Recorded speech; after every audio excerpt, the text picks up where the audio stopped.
think we're gonna do, we establish a quorum. Do we do roll call? We don't need to. Okay, I've got who's down right now, and that's a quorum. okay. So we do have a quorum roll call. I think the first item on the agenda is public comment. And I don't see, Nobody signed up that I'm aware of. I just checked my email to see if Yeah, I'll check there's mine. anything. okay, we're checking to see if anybody is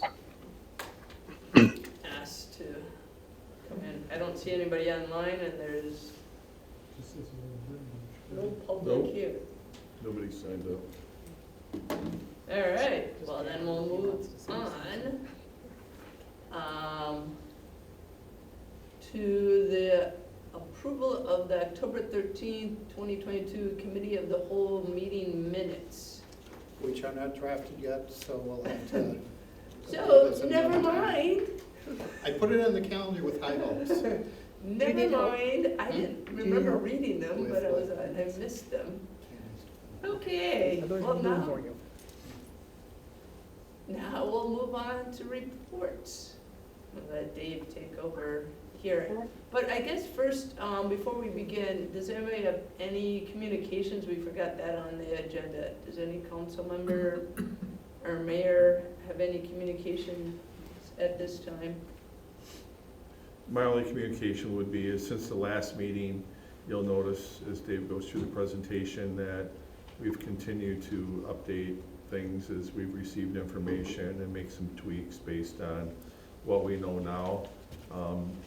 I know Dave's working on the public hearing notice that's required, so you can maybe touch on that a little bit. But, you know, he's put a lot of time and effort and get to this point, and then, you know, we'll be immediately starting on next year. So I know that Dave's already done some preliminary work on that as well.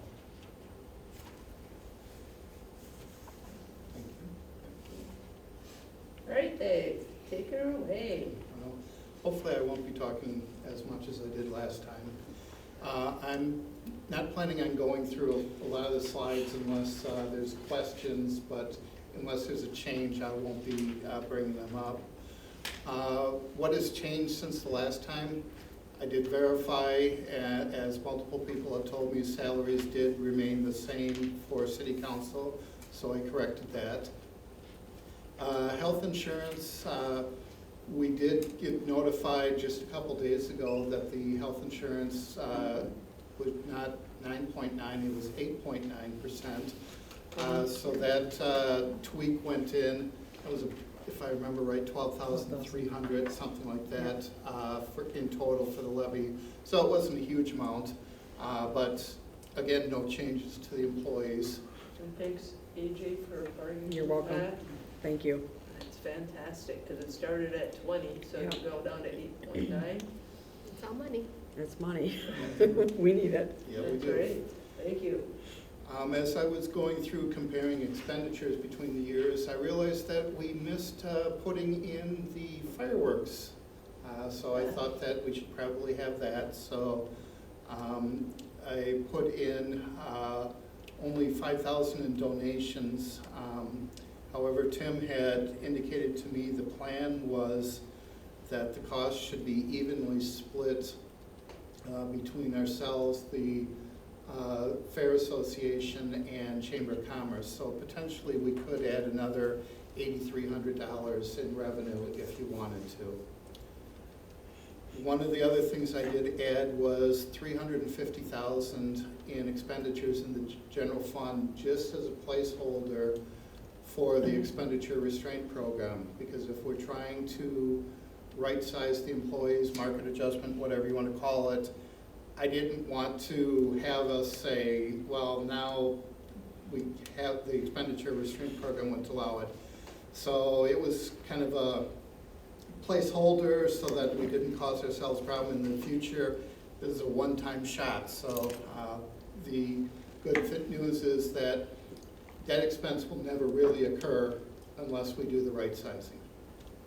So can you explain what the expenditure restraint program is and where this $350,000 is coming from? Sure. The expenditure restraint program, if the mill rate is above $5, you are eligible for the expenditure restraint program. And they tell you that you can only raise your expenses by a certain dollar amount. So in this case, we were allowed to raise by 9.2%. And because I had done a lot of changes in how the accounting was done and got rid of all these transfers back and forth, we're right now about 900,000 below. That's why I felt 350 was comfortable. But the expenditure restraint program, what happens is if you don't stay below the level that they tell you you have to for expenditures in the general fund, we'd be losing about $225,000. So, you know, we could say, and I'm just throwing out numbers here, employees, we're going to give you $300,000 more, but now we're losing $225,000 in revenue, so now we can't pay the $300,000 more. You know, it's a catch-22. So it's not too difficult of a calculation, but I just wanted to do that to give ourselves wiggle room next year. Did that explain it for you? No, I'm not comprehending it, but Okay. it's a lot of. The 350 you mean, or just the concept? Well, I don't get where you, the 350 and then the $200,000 that we lose, and so then why are we doing There's an that? incentive built in that if we are a low spending municipality, there's an incentive built in. Financial So if we were to Yep. spend that, we would lose that amount, which you said was 220. Yep. In the past, I think we did some things where it was included in retirement accounts and things like that. So it was there if we needed it, and we were still within the parameters, so we didn't have to forfeit it. So this year, Dave is putting it in the way that he can manage that the way he wants to, and I'll let you go from there. Right, but so if you have the 350 in there, but what is the limit that we can do? I mean, what's the true Okay, if you limit? look at what's on your screen, where it's near at the bottom, just above the red, amount available, $900,000. I could add $900,000 in spending under the expenditure restraint program and still get that credit from the state. Okay. The problem is, to add $900,000 in spending, I have to find some way to pay it. And we're at our levy limit, so I can't go up any higher. So then it's either fund balance or finding a revenue source. That's the only two things I have left. So the levy limit controls how much money we actually have to spend. This is how much we could spend if we were allowed to have more money. So. If we had a lot of money. had Yeah, money which So of course we can't don't. borrow on this, we have to, I mean, it's silly. I mean, I don't. Yes, It's a check and balance that the state put in to make sure that municipalities didn't, you know, raise taxes higher than they wanted to, even though the whole concept really doesn't work, because at the end of the day, you end up just spending more money on borrowing, which ultimately you pay interest on, which means your tax dollars don't go as far as they would if they just let us tax for it to begin with. So it's a broken formula, and nobody has had the wisdom and the fortitude in order to change that formula. It's been in place for 10 years. It was also put in there to spur economic development in the state of Wisconsin, which hasn't happened. And I think I've told you recently that Dane County makes up 9.5% of the population in the state. And in the last 10 years, the population in Dane County is accounted for 36% of the whole statewide population. So Dane County is blowing up when it comes to growth. And the problem is that we haven't been given the additional resources we need in the county to accommodate the growth, which is providing all the jobs and all the businesses throughout the state. So it's really messed up. is really the nicest way I can put it. But we'll continue to advocate for change. At this point, it's fallen on deaf ears, so what we've tried to do is to maximize our revenues within the restraints that are put in there. So my question is kind of spawning off yours, Regina. So Dave, with this formula that you were just showing us, is there truly $300,000 available that we could do these corrections or right sizing with? Yes, in my Okay. opinion, yes. Okay. But we lose to 100, so we actually Nope. only have No, 150. we don't lose it. Can you explain that again? When I've got 900 available, Yep. I'm saying I'm gonna add 350, which is a very high estimate for what we need to do market adjustments for people. So if I can add in my head, now we're still 550 below the limit, Mhm. which means the state says, yep, you can get your money from the expenditure restraint program, you stayed below the limit. So we still get our 250, Right, plus we have that 300 available. Does correct. that make sense, Regina, that way? And the other thing, and correct me if I'm wrong, in the past, what we did is we basically set up sinking funds with the revenue that we receive for rent in our buildings, and we put it in the building maintenance fund. And I And think, that's one of the places that I'm proposing to Pulling. steal the money from. right, we're gonna Yeah. take So the money from there revenue and is just, coming from all these other funds that, in that email that you sent me, Yep. that we Right. can backfill. yes. Correct. Okay. So the So funding it's is not real like- money. I mean, when you talk about revenue, I'm like, well, where are we gonna get the 350, but if you're talking about just transferring, Yep. closing other accounts and Yep. moving them in. It's Right. money that is technically, could be operations money, but we've been using it to limit our borrowing, but we don't have to going forward. And it was fine before the spending caps, because it made sense to do sinking funds, because we could still raise our tax levy. But when they put the caps in, it really puts us in a position where it's not sustainable for us to keep having the sinking fund. Right. And we've been so- talking about it for a few years, and Dave has taken the conversation to the next level. No, I think it's great, because we, and people online and here, we've had this kind of email exchange this week of possibly using ARPA funds for the right sizing, but that's not sustainable, so Dave and the mayor and AJ have been working really hard to figure out another possible way, and this is another possible way to right size, and my feeling is anything that those sinking funds, possibly we can backfill those with the ARPA funds. And so that you can, No, we couldn't. no? We have to spend the money. Oh, that's Yeah, right. we'd have to borrow Okay. for the maintenance But items.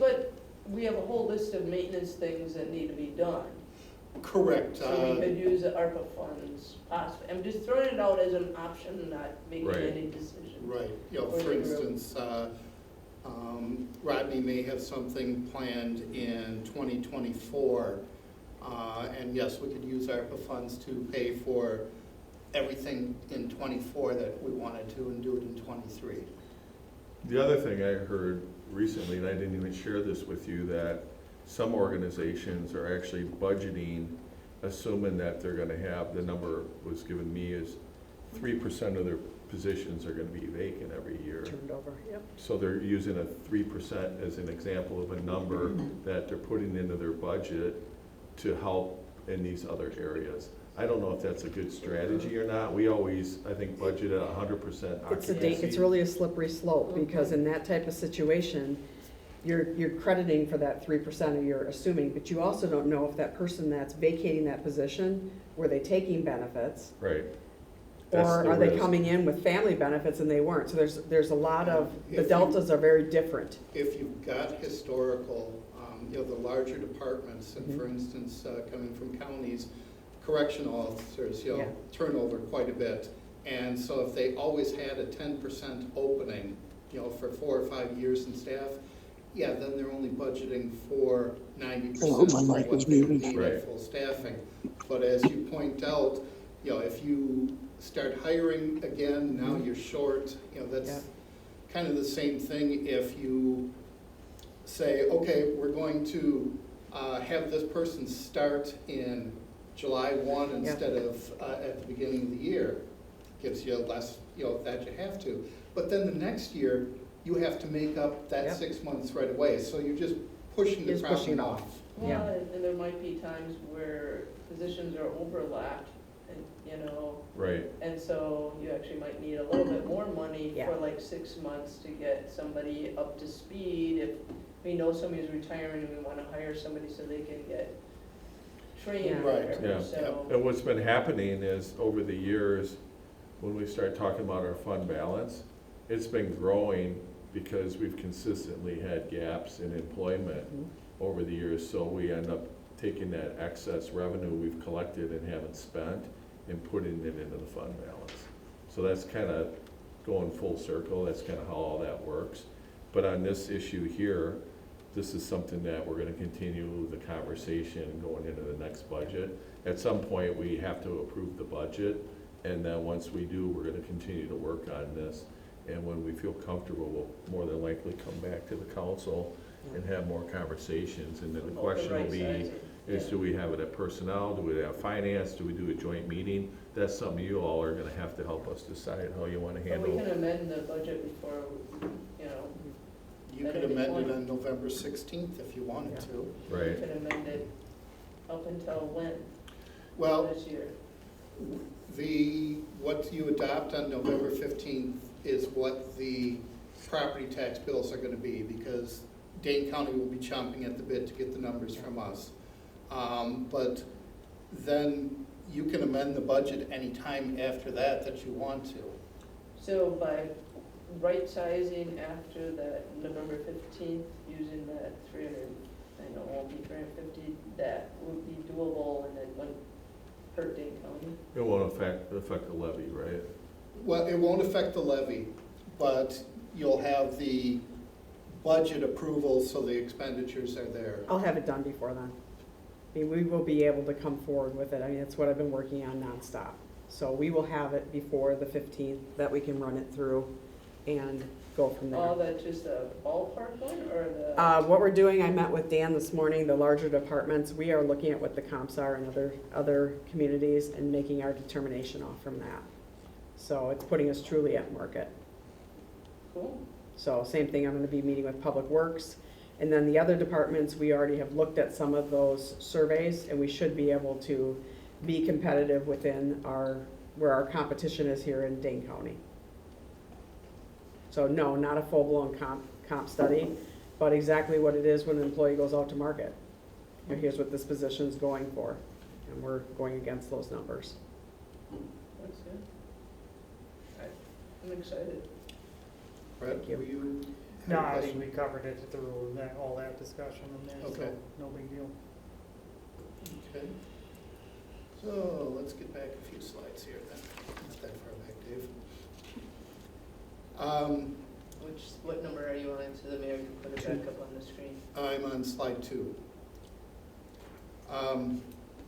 So the unassigned general fund balance, because I had to add in the fireworks for the holiday promotion, is now $16,062. Again, like I said, if you want to, there's another $8,300 we could put in for the donation from the Chamber of Commerce and the Stoughton Fair. And we've got it later on the agenda, but you'll notice that the resolution language for adopting the budget is going to look different than in the past, to make sure that we're adhering to Wisconsin statute 6590 related to the budget. If somebody's looking at the paper copy or electronic copy, this tells what slides were updated with the slide number. I'm not going to walk you folks through that unless you really want to hear me talk. As I said, health insurance is down to 9%, 8.9%.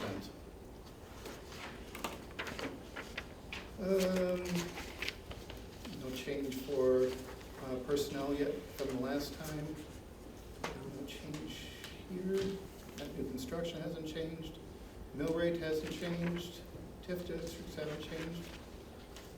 Property tax comparison, a slight difference because I was adding the community commitment, which is fireworks, but Bottom line's still the same, we can't exceed the levy limit. Which number is that? 10 million? Yeah, that's the 10,511,294. The levy limit itself is actually this operational levy limit, the 6.5 million. The debt levy is exempt from the levy limit, so if we wanted to borrow to Kingdom Come and double that, we could.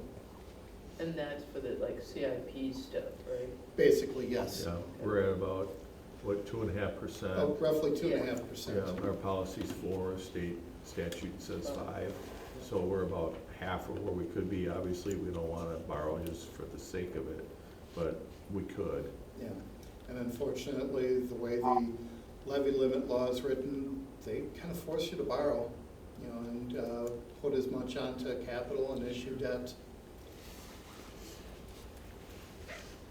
The property tax comparison, the only change would be the community commitment for fireworks is added, which then tweaks the general revenues a little bit more for the offset to it. And that was only $5,000, right? It was, from memory,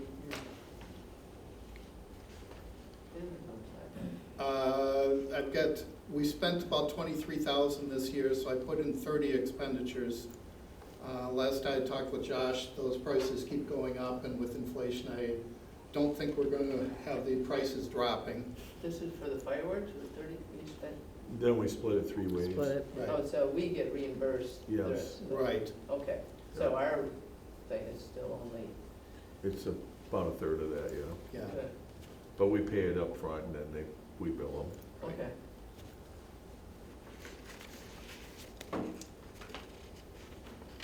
Okay, this is new, showing you the expenditures by category. You're supposed to budget the same as the financial statements, so we need to know how much we've got for each one of those categories. Kind of surprised me that culture, recreation, education was the top up there, but then I thought about it, it's like, okay, now we're doing everything for the riverfront development, so that's the top line there for capital outlay for rec programs of $5 million. I did realize last night when I couldn't sleep that I had to move some of that activity to TID number 8 as opposed to Fund 410, but the bottom line's still the same for where we have the expenditures.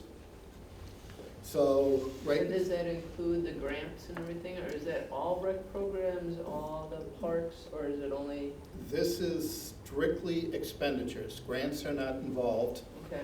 Yes, we have grants paying for those, but on the expense side, backing up a minute, the way the budget works, you as the council appropriate amounts for expenditures.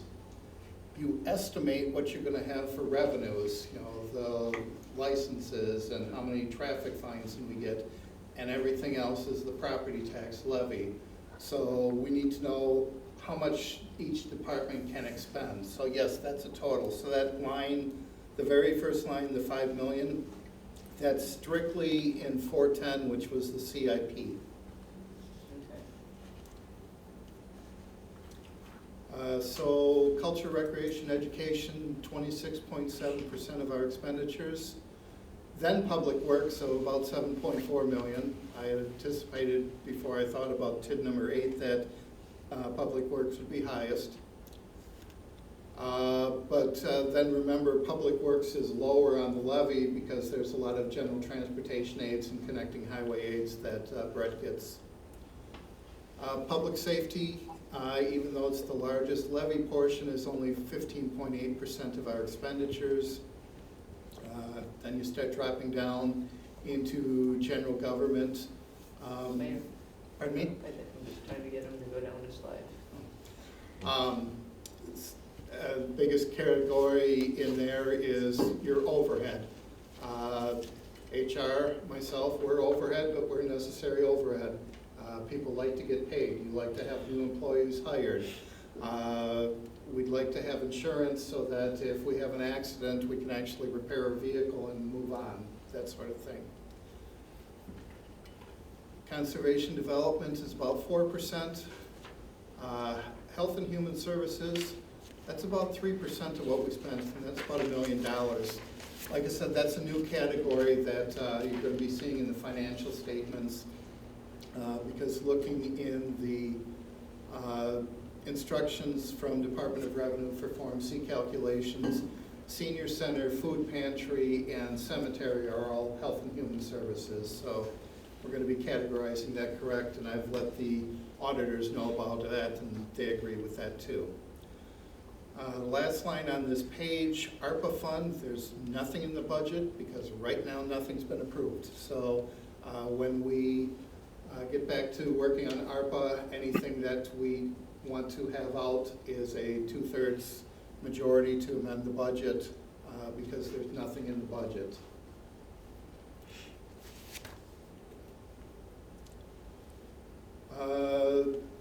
Debt service is about 15.5%, or $5.3 million in expenses, which includes principal, interest, and other fiscal charges.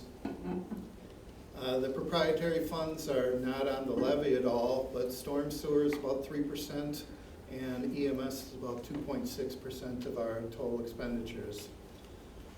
So bottom line, we are a municipal corporation with $34.3 million in sales. We're not a small entity by any means. I've also got the expenditures broken out, and this is the information that you actually see in the resolution, breaking out the expenditures, wages and benefits. If I can add in my head, that's $10.6 million. So take that into account. All the other operating expenditures are 11.3, so wages and benefits of operations is roughly half of our cost. We provide the services for everybody.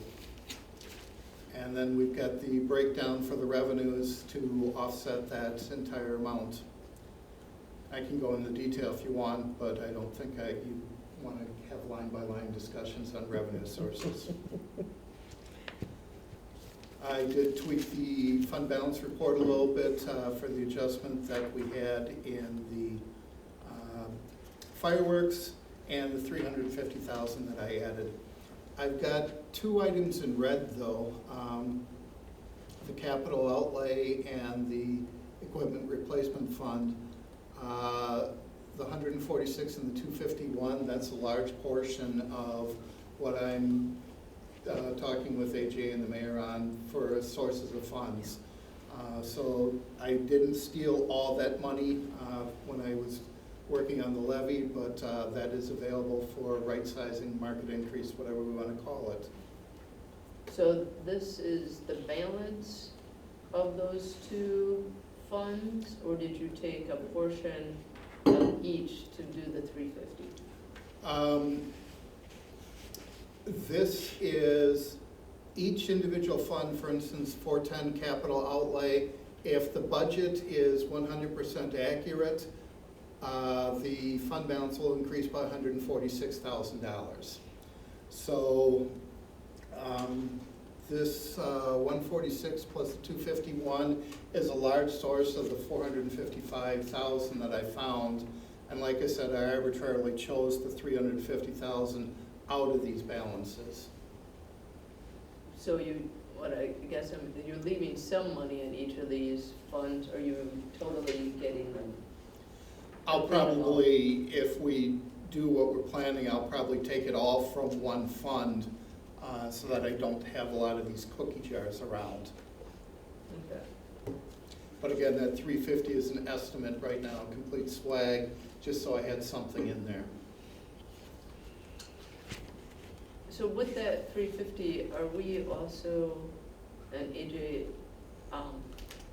doing 100% of all our staff, but also, I think you had said at last meeting that we're down a few staff, Correct. that we need to add to our staff, not that we're, this is our staff today, but we actually need, I don't know how many more positions. Mhm. will your right sizing include that so we can potentially hire the needed people? No, because I'm going under the direction of the mayor, which Okay. was we are gonna focus on employee compensation this year. But we did have a discussion in regards to, there's one position that, without it, you're gonna have major issues with snowfall and those types of snowfall clearing. So that's that one PW position that is a make it or break it. So we talked about potentially, Tim, jump in at any point here. We talked about potentially hiring that later in the year so that we have that person on board and then fully budgeted in the 2024 budget was our plan. But the other requests, no, because we're trying to focus 100% on getting people right-sized. We're just not really that far in the discussion yet to know exactly what Right. that number is gonna be. If there's, if there's money available when we're done with that discussion, then that would be the next step, is to look at not only the public works position, but all the requests that we had, which were in the packet. But that's the one that we know we're gonna have more roads and more parks to maintain. So that one seems like, It's mission critical. yeah, I We're mean, we're at a breaking point there in Public Works. Tim and I had a meeting with Brett just to talk about, since this position is more than likely not gonna be filled, what are the ramifications? And right now, like we talked about at the last meeting, in the event of a snowfall and we have one person go out, that means that your director is in a truck. So you have nobody back there doing the planning. In the event that something happens, we have two out, it's gonna take a heck of a lot longer to get the roads plowed and the downtown area cleaned out. So we are at that breaking point in that department where we don't have anybody else to go to. Tim and I have talked about some, I'm sorry, well, I was gonna say, more than likely, at some point here, we're gonna be adding routes. yeah, And we don't have anyone to run the route. And if something like, the pandemic came back and 2 or 3 Yeah. guys or more are laid up, we're really gonna be in a bad way. yeah, And I could say that for a lot of departments, absolutely. but obviously, Public Works is a big one, the PD is another one. Another big one. But, Public Works, even if they're already working the overtime. So we really don't even have an option there just to have them work more hours. They're probably already working more than we really want them to. And plus there's other CDL rules that kick in as far as how many hours they can be on the road. With the PD, for example, not that they want to work the overtime, but that would be an option Right. if, Right. if that department, were to have multiple people that couldn't work for whatever reason. But we would continue to have those discussions in the other departments as well, because as we all know, we have We have all needs. sorts of needs. Yep, so we would look at those position requests that you guys have copies of. So you'd be able to look at those as well, but we know that Public Works position is just, we're at a breaking point there. There's no part-time people we can call in, we cannot fill those positions, nobody's applying for them. So it's a Lisa had a difficult. question. Oh, that's okay, I'm sorry, finish. No, your that's all I was gonna say, that's fine. So, and I don't, Brett or Rodney are not on, but somebody probably knows the answer to this. If I remember, our street projects came in much more than we had budgeted, and that's an unknown, right? So when do we find out what they are actually gonna cost when the bids come in? Because that's a concern I have hanging out there. For the road construction? Yeah, Well, so those are CIP items. right, So those particular items, as soon as the engineering is done, we'll bid them out, and the sooner the better. And depending on the project, there's a different timetable on when that would be done. So we work with Strand to do the engineering. And a lot of the projects are gonna be, they're not gonna be reconstruction, they're gonna be the pulverization or the mill and overlay type things where you probably don't have quite as much in-depth engineering because you're not dealing with utilities portion of it. So, we're hoping to get, some of those bids out sooner than later, even maybe some of them by the end of the year.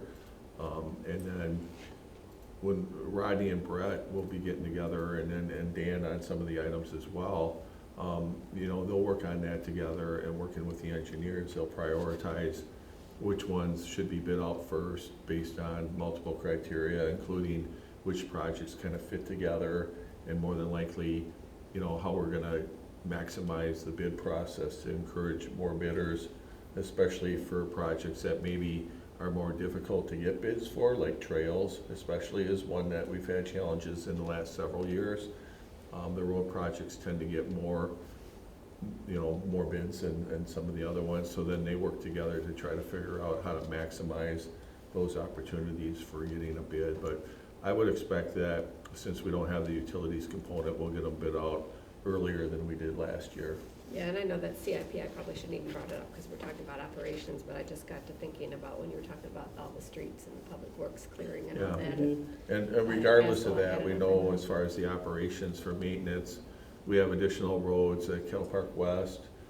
We have additional roads at 51 West on the east side especially. And then we're gonna have the balance on the west side probably next year.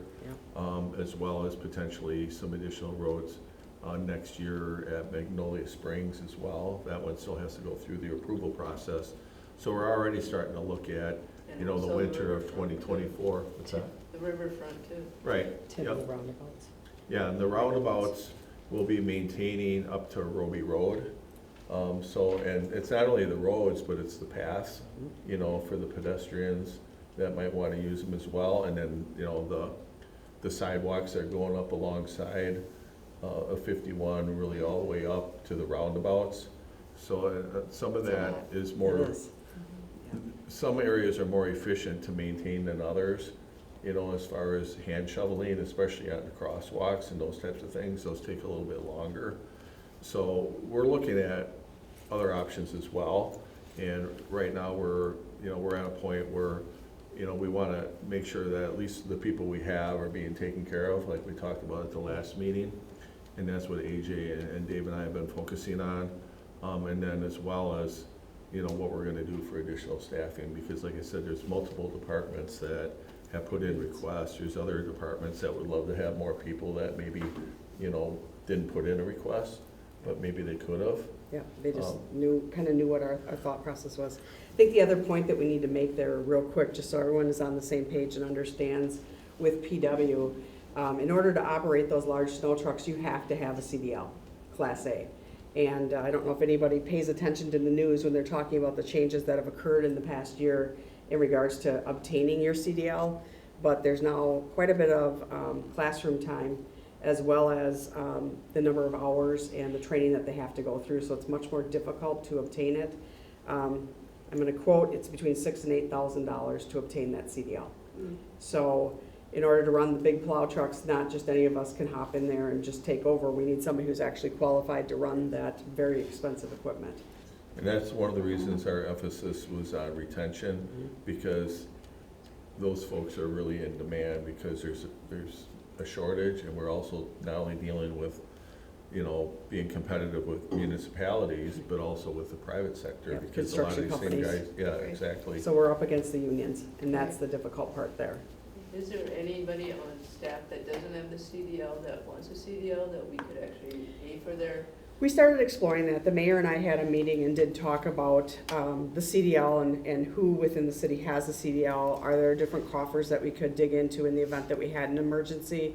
We're just starting to explore that, and we'll be talking with those directors that do have employees that are CDL holders.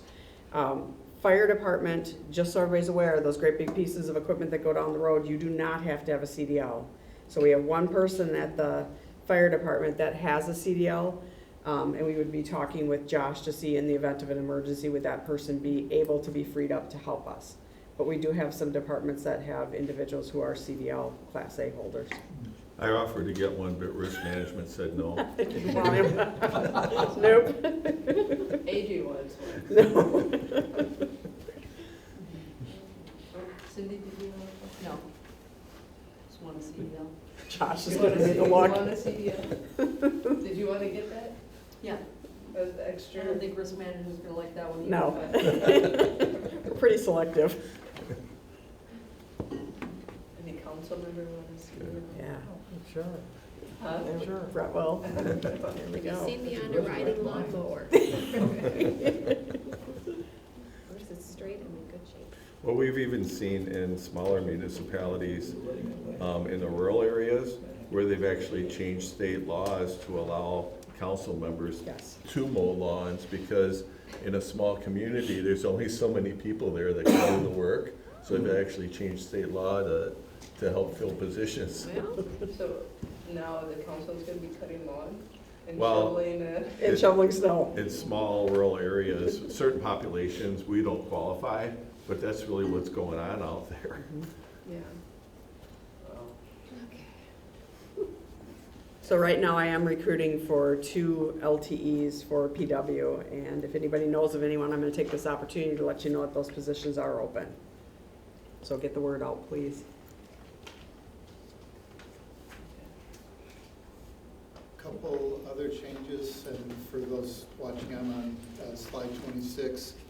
There were some small tweaks to the CIP from when that committee met. John Montgomery brought up the fact that with closing the Fund 413 Technology Fund, he no longer needed the WSTO Roku/Fire/Apple, so forth, because that was already done in 22. So we took that off the CIP. Working with Dan, I reclassed a couple things from tax levy to bond issue for bike racks and amenities. And I did verify with the auditors that the recreation feasibility study could be capitalized, so we put that on the CIP as opposed to tax the court levy. plan. Okay. 'Cause that's what, like $30,000 or more? 60. 60, wow, it's going up. And even though that's a recurring cost every 5 years, it can, This one isn't the individual parts plan, this was a, no, this is the court plan.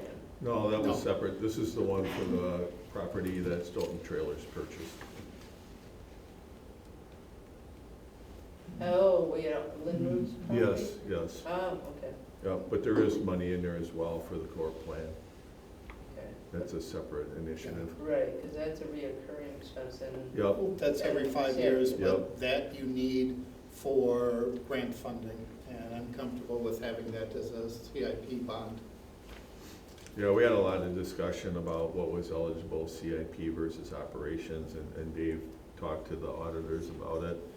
And it pretty much sounds like nowadays almost anything goes within reason. Yeah. Even though technically, and we heard this at utilities as well, technically, there's a gray area there, but everybody has been forced to do it, which is really unfortunate, but Right. So as an that- accountant, I think I would be shaking my head. There was a few things like the software licenses, I said, no, that's not capitalized. But other things, it's like, okay, it's a great area, I can push it, and honestly, the legislature's forcing me to go further into the gray. And we talked about having a follow-up meeting at finance about our policies regarding that, so that'll be one of our initiatives, you know. So how much more are we gonna be borrowing? Because, I mean, because that, right now, we're at 15% of paying back our borrowing. Isn't that what you were, in one of your slides? So are we adding a lot more? No, that for added future? in total about 64,000. No. Yeah, You know, so it so raised the percent from like 2.48 to 2 point 4.9. something like that. Yeah, we're not talking much.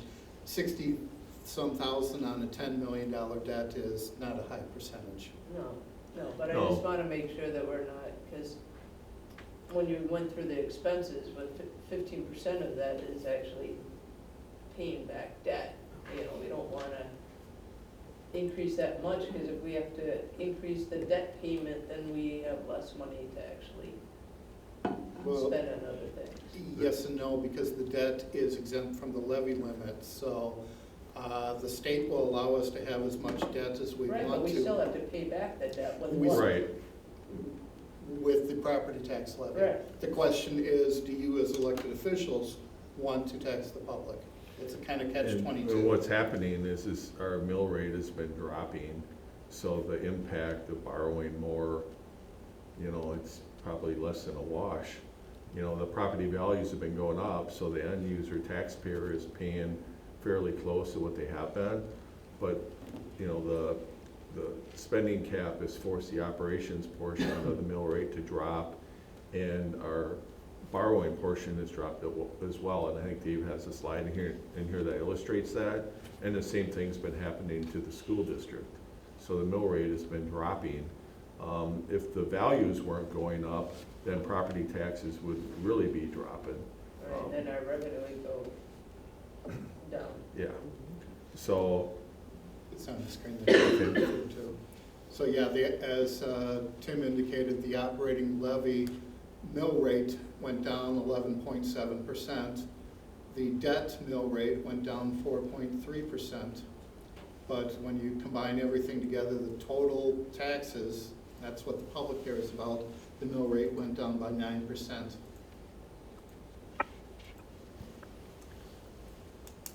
You've got higher value properties and you've got more properties. So in this case, growth does help because you've got more people sharing in the taxes. If you've got a subdivision with 10 people and somebody adds a house, now you've got 11 people paying the taxes, so everybody's share goes down a little bit. Yeah, but we still have more things that we have to, Correct. you know. Right. You're never gonna convince me that growing just to get more money is a good thing, because then you add more roads, you add more parks, you add more, you know, emergency services, senior center, everything goes up. It's a wash in the end. Yes, and I agree with what you're saying, that because you do grow, you need to add other services. But let's assume for a minute that we're landlocked and we have zero net new construction growth. So the levy would go up by 0. But yet we have our cost inflation. The employees want raises. Our refuse collection. the insurance. Yeah, the insurance went up. The refuse collection from John's Disposal, they added their 9.49%. So costs are still going to go up, and so we'd be giving less services to do it. So it's a balancing act between the two. It is, because some of the communities that have grown too fast Right. are really having problems. Right, and what we're advocating for is we just really want to have more local control. We don't want the state of Wisconsin telling us how we should tax and collect our money for the services we're trying to provide, because every municipality is different and they use the same paintbrush on all of them. And, you know, the examples I'll give is we have services here that we provide that other municipalities don't provide. We have an opera house. We have a library. Not everybody has a library. The ones that don't have to pay in to Dane County's fund, but based on what Library Director Ramsey sent us, it's about half of what we have to invest in our library. We have an amazing senior center. Not all communities have that. So that creates, or maybe I can. So not everybody, you know, has really the equal services that we do, and we should be able to have local control on what services that our community wants and be able to tax for it, basically. And we like to think that we know how to spend money just fine. The state of Wisconsin is sitting on billions of dollars of surplus right now.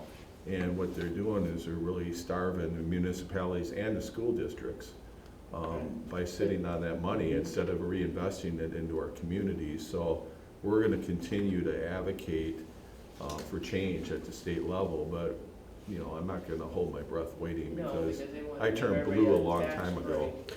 They want to give everybody a tax break, but they don't want to Right, give it to the municipalities. They don't But like to the spend tax money. break is on the operations, but if everybody's borrowing more money, you haven't gained anything because now you borrowed money, you deferred maintenance, every year it costs you more to do something if you don't do it, and then you're paying interest on it. So even the taxpayers are getting a bad deal because their money isn't going as far. Yeah. We gotta So split it's a it. broken system and everybody knows it, but the political will is not there right now to fix it. Dave, where in your thing, I was trying to find that list of all the requests for new staff. What? That's not in this packet. If you go to the, 13? the page for last month's, or last week, for the packets, there's actually a, Oh, personnel requests. Yep. Okay. Yep.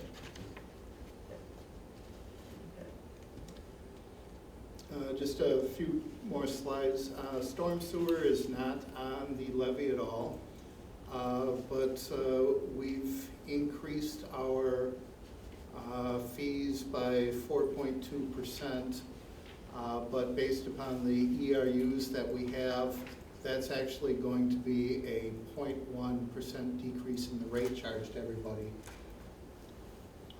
Refuse fund, again, that's not on the levy. We're increasing the fee by approximately 7.5%, but with some other cost savings, the charge for an individual unit is going up by about 5.8%, which I thought was pretty good considering the vendor raised their prices by 9.49%. And they were within what was allowed in our contract with them. And obviously their costs have gone up too, whether it's fuel or, you know, the big one was the recycling costs, because they used to get paid for items that were recycling and they would ship them to China. And now those items they have to dispose of or reuse here in the United States, which is not as cost effective to do that. Although I do think they came to the table early and asked for money for They an did increase. for the recycling. Mhm. Yep. Yeah, so hopefully we'll cut a break next time.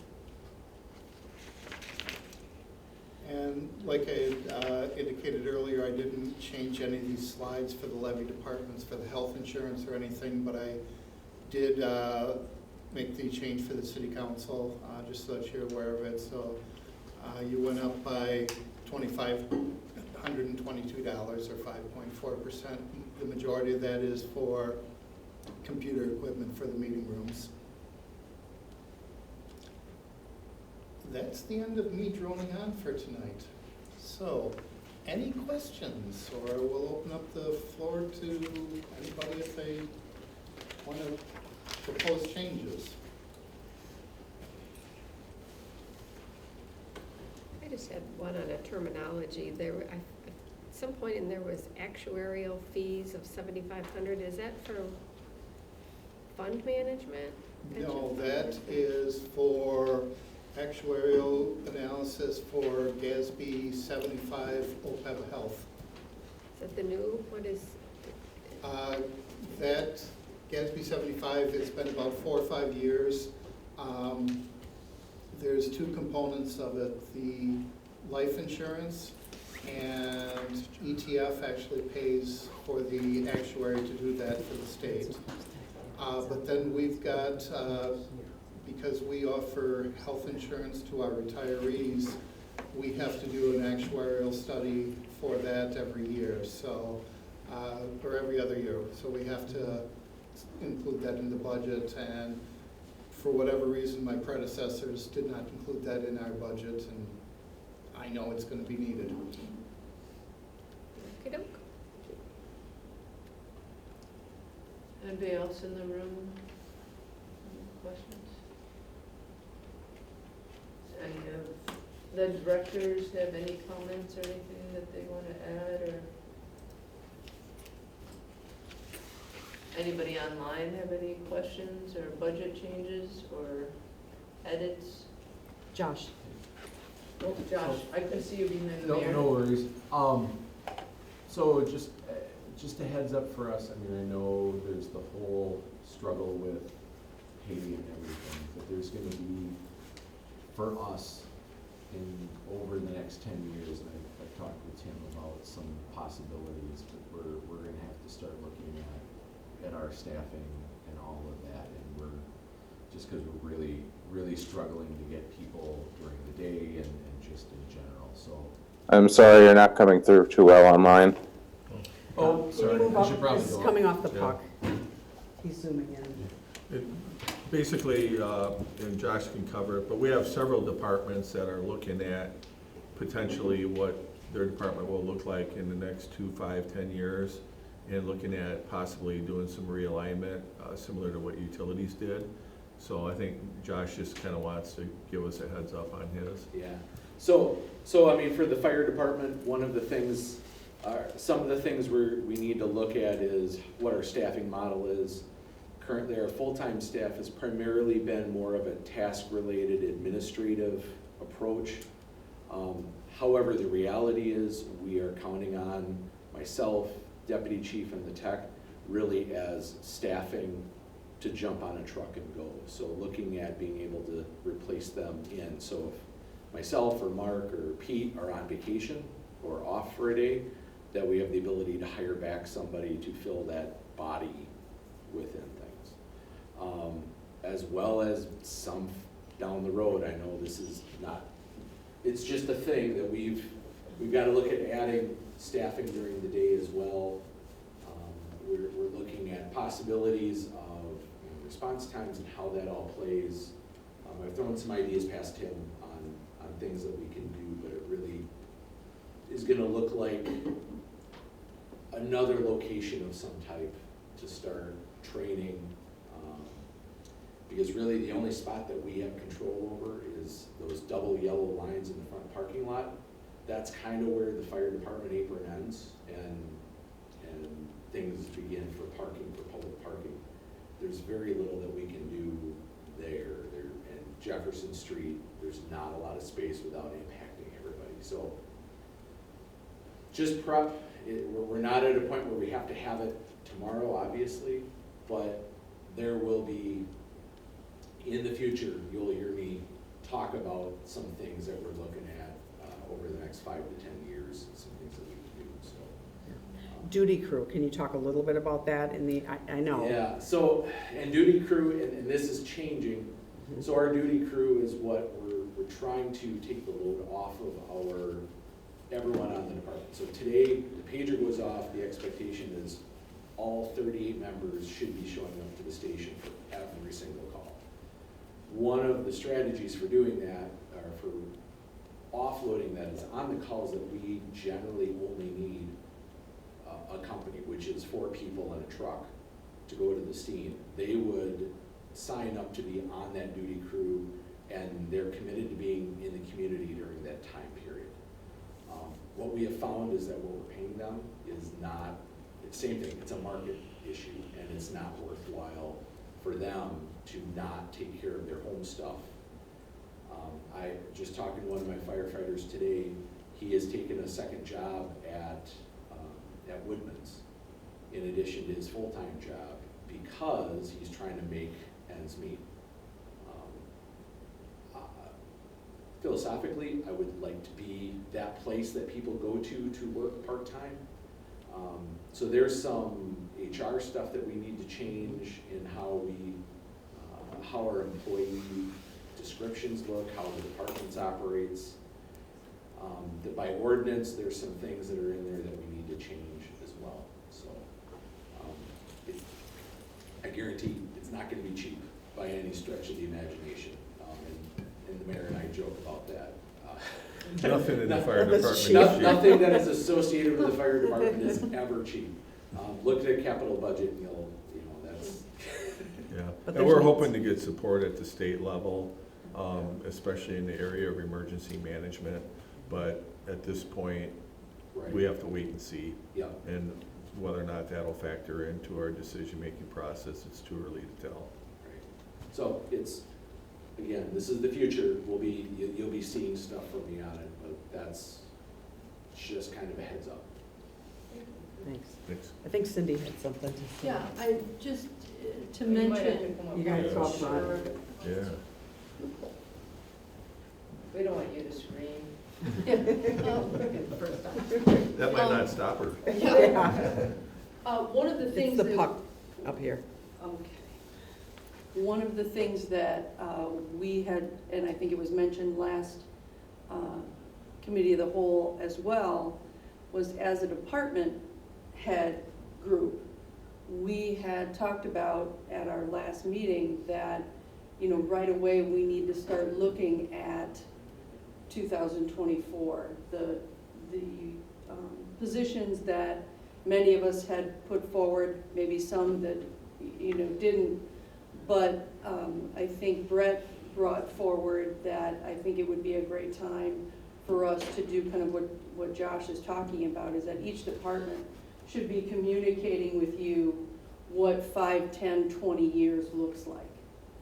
Because I think that's where we can really start planning, and it should never be a surprise in September of, holy cow, yeah, we should have been talking about this, you know, for whatever, whether it's fire, EMS, Lord knows that there's conversations there that need to happen as we get bigger. You can't possibly think that just volunteers are gonna cover this. I mean, it just doesn't make any sense.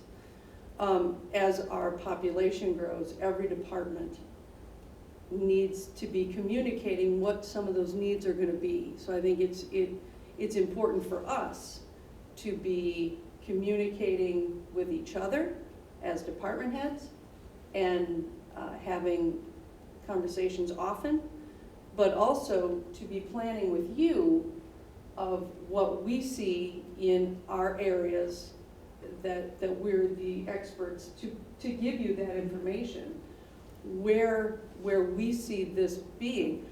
None of us have a crystal ball on exactly what's going to happen, but I think it is important for us, and it's our responsibility to let you know what we think 5, 10, 20 years are going to be, so those plans can start in, you know, even rudimentary plans now, but because I think we all have them. Cindy, you've been on several hiring committees for other senior centers. Can you talk a little bit about what you're seeing in regards to your compensation within your department? I mean, we're low for, you know, and Tim brought it up too. You know, you can't compare just the municipalities because it depends on what, in my case, the senior center that is being operated in that municipality. It may not be comparable to the one down the road. Mm-hmm. It may be comparable to one that's, you know, several towns over. So it really needs to be a good comparison and really looking at the services and the type of services that are provided. And I'm sure each department needs to have those conversations as well. But I think, you know, we're very fortunate in Dane County. We have case managers, you know, in our department, which makes a huge difference on our emergency services. So when we are asking for just one of the things that we asked for next year was an extra 20 hours of case management services. We're working on a waiting list now for people to get case management services. How long? 2-3 weeks for case management services right now.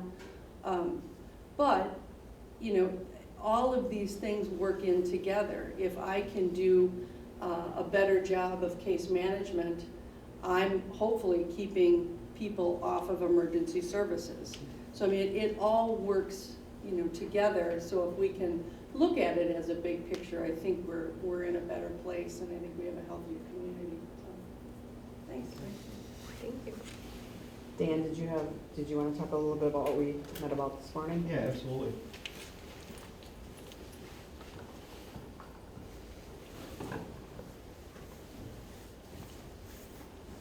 Thank you for that. So since I came back, as I seen right away, the competition from other municipalities for our employees is extremely high. Right away I experienced with our dispatchers, and I worked with Director Gillingham and Mayor Swadley to try to prevent people from leaving. It was really scary, it really was. Because we were looking at possibly 2 of our 5 full-timers at the time leaving. And listening to what the other municipalities are offering makes it really lucrative in some instances. So all this talk about keeping our people and retaining them and doing what's right is hitting home for all of us. I didn't attend the meeting last week in person, but listening to it, I really appreciated your comments, each and every one of you in regards to retaining our employees. They heard it, it just resonates. It really is, and as Director Gillingham and I met this morning, we talked about not only just the recruitment issue, but just the cost, even if we find the right person, and how much it costs, and our equipment's so expensive, our officers, I mean, $5,000 or $6,000 is nothing to just spend on one person. And boy, if we start losing, it's just that concern. So I just wanted to thank, everyone for considering the ability for everyone to kind of get together, work, and retain our folks Dan, throughout all the departments. you had shared with us, and I honestly can't remember off the top of my head, but there were some incentives at, was it Madison or Dane County level? There were some incentives for the officers to come there. What? Sure. Well, they have a higher hourly rate. Okay. And then there's also things such as educational incentive. Yeah. I had one officer come and speak to me about what it would look like if he jumped ship and went to a local, to Dane County Sheriff's Department. Day one, in wages and benefits, he'd be experiencing a 22% increase. That's Is that the one. before or after the 9%? There's my next one. That's the one, next one. That was before the 9%. Mhm.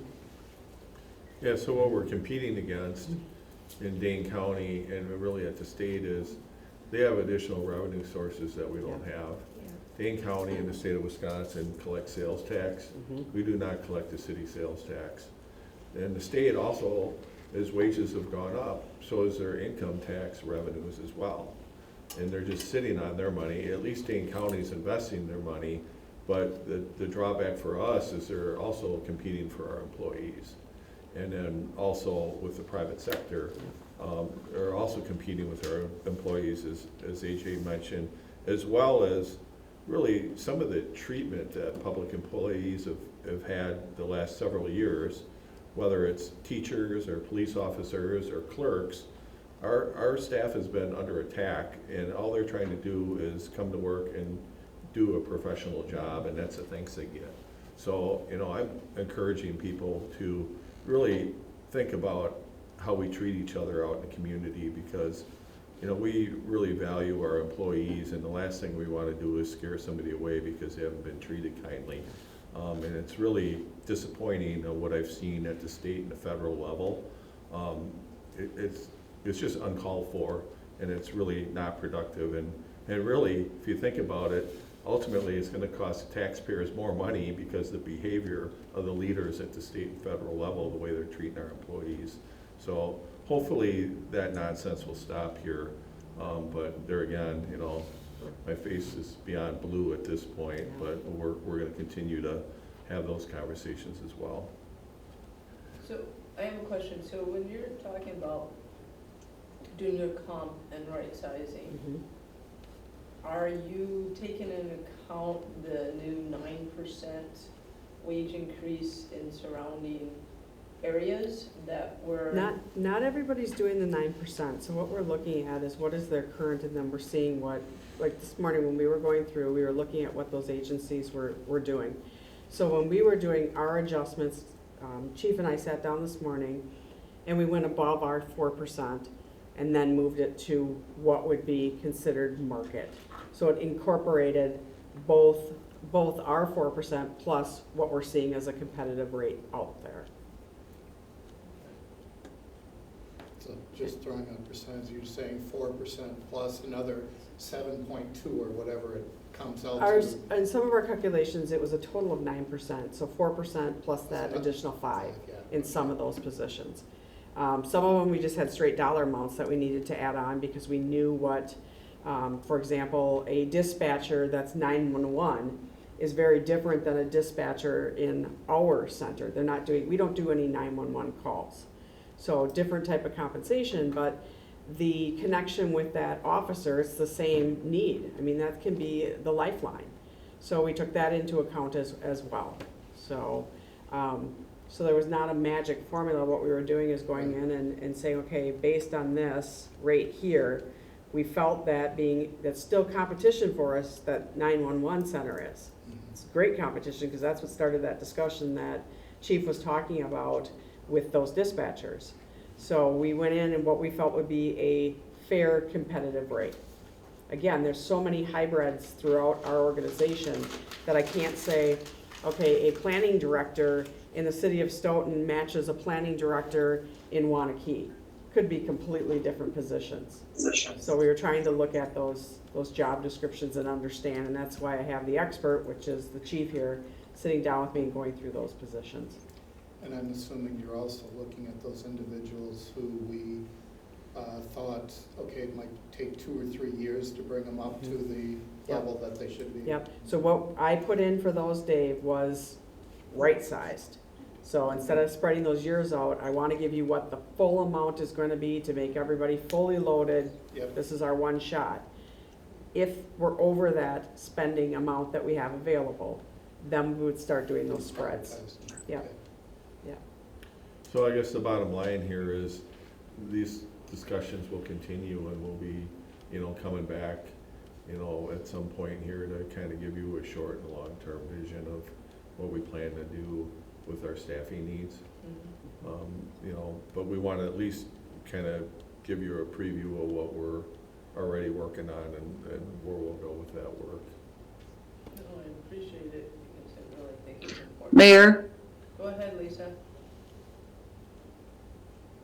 Go ahead, Lisa. Josh, a little bit. Is everybody able to hear me okay? Yes. Yes. My computer's been a little wonky. Emergency services for the last 2.5 has been in a pretty precarious situation. Not only were we faced with a potential life-threatening virus that could or could not put you permanently out of commission. Now we're faced with an economic situation that is making people question their time and what it's worth, and we are facing, I think, a little bit of an issue as well with personnel. And I just want to give everyone a heads up. I don't want to leave this meeting with personnel requests. Talking about that, I'm not saying we're in a dire situation. What I'm saying is that as we move forward, as we start to go down the next couple of years, I really you all to know that though the volunteers have been so very dedicated and so unbelievably unselfish in everything that they've done over the last couple of years, we are going to get to a point where we are going to seriously need to talk about paid staff. And it's not about this budget cycle, it's not that, but I just want to put it on the radar when I do go present at public safety, which was not a whole lot, mainly because I was sick, and then we had COVID. It was a message that I just kept trying to send, is that the value of the volunteers could not be overstated, and we're getting to a point where quite so sure that in the next X number of years, I don't know what it is right now, but oof, we're getting to a questionable point of really needing to look at whether a volunteer base is going to be sustainable with our call volume, which is pretty intense.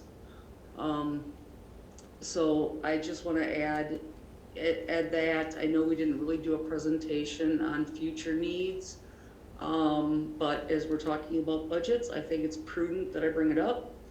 And as we move forward, again, I just want you to keep that in the back of your mind, that we're not all that different from the fire department in terms of staffing. we're not a combined department.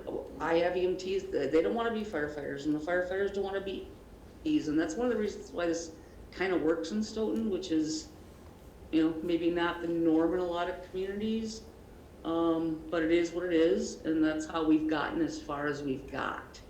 Because I will tell you that this really is kind of a unique situation.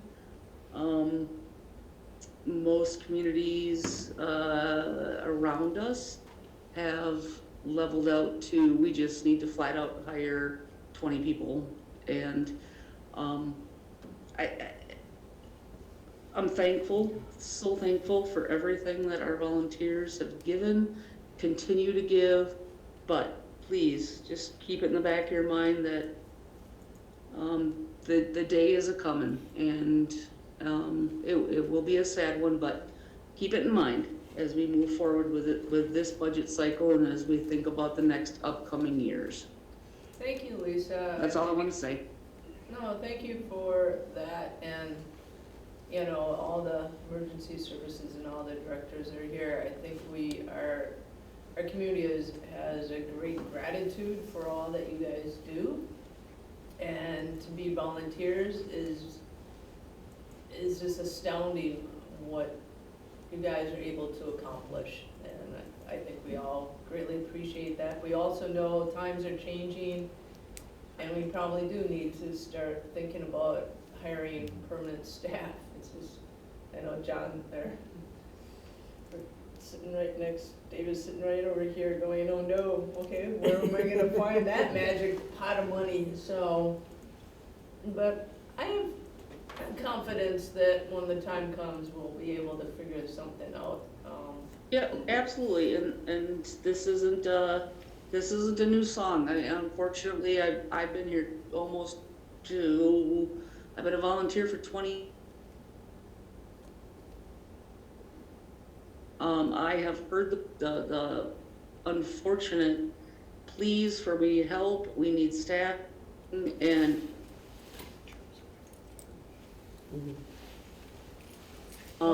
but when it comes to picking up the phone and calling that 911 who's coming,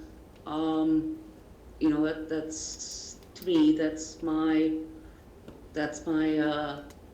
sword to die on. So, yep, just food for thought as we go forward and have that conversation about staffing. Well, thank you, Lisa, and I think what AJ said is that she was gonna have each department head come in and to city council and give us your 3, your 5, and your 10-year projection of staffing needs, and we look forward to that so we can start planning for that. And please let all your volunteers know that we great in saying, what do you see? What do you need? Just so you know, she's on top of the pulse, and I've talked with the mayor too. He is as well. So they are definitely doing their due diligence in what's come. Yep. With the opportunity. All right, you broke up a little bit, but thank you, Lisa. Does any other department head that's online have anything that they would like to bring forward this evening? I know we have Rodney and Dan. I think you're gonna find that they pretty much would all echo the sentiments, Okay. and, we'll be working on that, so. Oh, Rodney, did you want to say something? I'm excited to hear that there's an effort underway to look at all the employees for right sizing. That's encouraging. I'm really looking forward to that opportunity to meet with AJ and the mayor to talk about it for our department personnel. Thank you, Rodney. All right, continue on with our budget because I don't see any other hands up. This is I gotta find our agenda.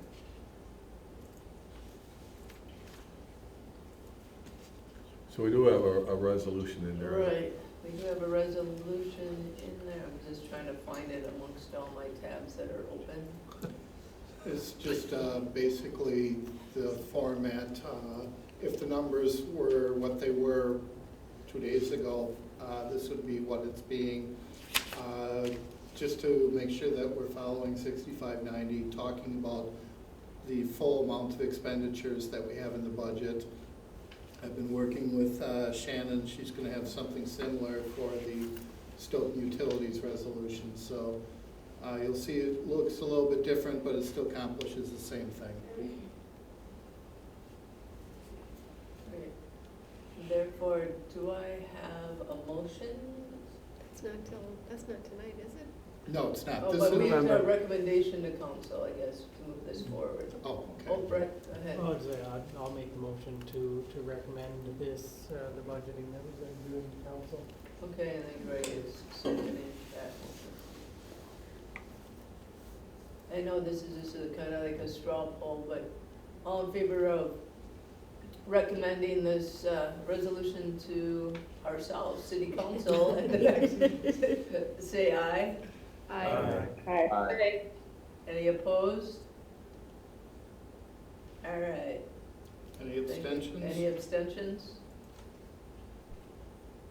Don't hear any, don't see any. All right. That motion carries to recommend this to ourselves in a couple of weeks. I love it. Well, I count too, so I get to vote in committee of the whole. That's right. All right, does anybody else have any last parting remarks? Hearing none, I just want to again do a huge shout out to Dave and the mayor and all the department heads and AJ and everybody to make this budget a reality and getting it done very efficiently. And I look forward to the right sizing amendment to become up, because I think that's very exciting. Regina, we really appreciate you carrying the torch. There was quite a bit of talk after last week's meeting, and we really appreciate all of you for taking that into consideration. So thank you very much. Well, I know it's been, something that we've all wanted to do, and it makes us feel really, really sad leaving every year that we couldn't do it. But now that we have a magician in the finance department that has found money. He's the cookie where- monster. He's got those cookie jars. That has, when we kept on asking and we kept on saying that there was no money, and now find out that different ways of looking at budgets and different state regulations that allow us to do things differently that we did not know that we could, is like, I'm so excited, because I didn't like that utilities was able to right size and the city staff wasn't. I did not feel that was fair, and it made me sick to my stomach, so Me I'm too. glad that we're moving forward. It's tough. And hopefully that everybody is in agreement. If not, Thank we you. have to pay. All right, I know Greg is chomping at the bit to do. Oh, no, I'll sit back. Not too bad. Well, I'm enjoying this. All right, but I will entertain a motion to adjourn unless you guys want to Sure. continue to talk. And I know Rachel and the other baby, Ben's baby, were obviously have gone to bed. Put them somewhere, Looks like put it those has babies. Rachel's benefit and ours. Second, I think Rachel made a motion to adjourn, right? Yeah, the Rachel baby and Ben baby second. All right, all in favor say aye. Aye. Aye. All right, you guys, thank you very much. Hi, Rachel. All right, everyone. Take care. Hi, John.